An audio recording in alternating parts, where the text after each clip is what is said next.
Hello everyone, it's technically John and welcome back.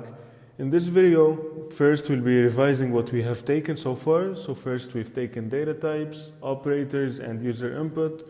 We've also taken comparison operators and conditional statements. And last time we learned about chained conditionals and nested if statements.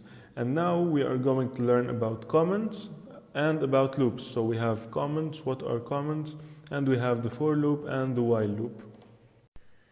Now, in order to explain what comments are, first I will be creating a new file and starting to write my code. So first, what are comments? Comments are statements that begin with a hashtag and that basically you can write anything in and it would not affect the code. So let's say I have an if statement, if condition result, and I want to make it clearer, I can write a comment here, if statement, I can't, and then we can also write a comment up here, so if statement, and this basically just clarifies our code. So if we have another if statement that does something else, we can maybe write the functionality of this statement. So basically this is comments, and comments do not have any role in the code. They just make the code more readable and clearer to whoever is reading it. So now let's talk about loops. Basically loops are a way to repeat our code, to loop our code many times instead of just writing the code ourselves. So for example, let's say I want to print all the numbers from 1 to 5. So I can write print 1 and then print 2, and then you can copy those and paste them and just change the numbers. But this is not the ideal way or the perfect way to do that. So if we save this, I'm going to save it as meow, of course, in my desktop, and save. If we run this, it's going to run normally and it's going to output the desired output. But there's a much simpler way, which is by using loops. So basically loops are, first we are going to start with the for loop. So a for loop is the first type of loops, and this is how we use it. First I'm going to write the way we write it, and then I'm going to explain. So for x in range 0, 6, print x. And I'm going to run the code now and you will see what happens. Okay, I do not know what happened, but it ran perfectly. I'm just going to show you again.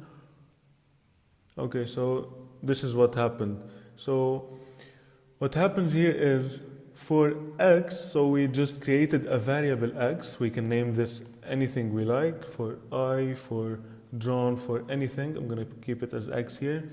In range 0 and 6. So basically this, the 0 here is the lower bound, and 6 is the upper bound, and we always start with the lower bound. So first x is equal to the lower bound, and then we start incrementing or adding 1 every time the loop runs.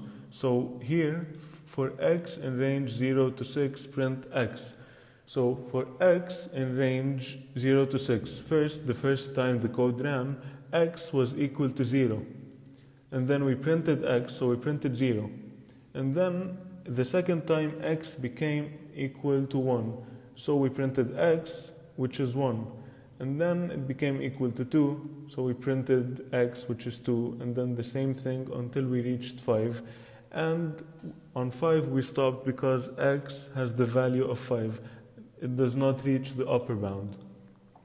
Now another thing about the for loop is, first I am going to change this to 10, and it is going to output from 0 to 9, correct? And then I am going to add another comma here and add this one here. And then I'm going to run this, and as you can see, the output did not change. Now I need you to guess what this one right here, the third parameter, does. I'm going to change it to 2 now and run this, and you will probably know what it does. So we printed 0, 2, 4, 6, 8. So basically, this 2 right here is the steps that the for loop takes each iteration or each time it completes the loop. So if we want to set a format or see how the for loop is written, first we write the keyword for, and then the variable name, and then in range, and inside this range we need the lower bound, the upper bound, and the step, and then we print this X. Now this example is one of the most basic things we can do with the loop. There's pretty much endless possibilities that we can do with loops, and I really suggest that you guys try and do things with loops on your own. We did not cover while loops, we will next time, but we have covered for loops and comments, and we can now tackle really sophisticated problems. I really highly suggest that you guys practice some code and write them in the comments below, and I really hope that you enjoyed this video and learned from it. If you did, please leave a like and subscribe, and I will see you next time.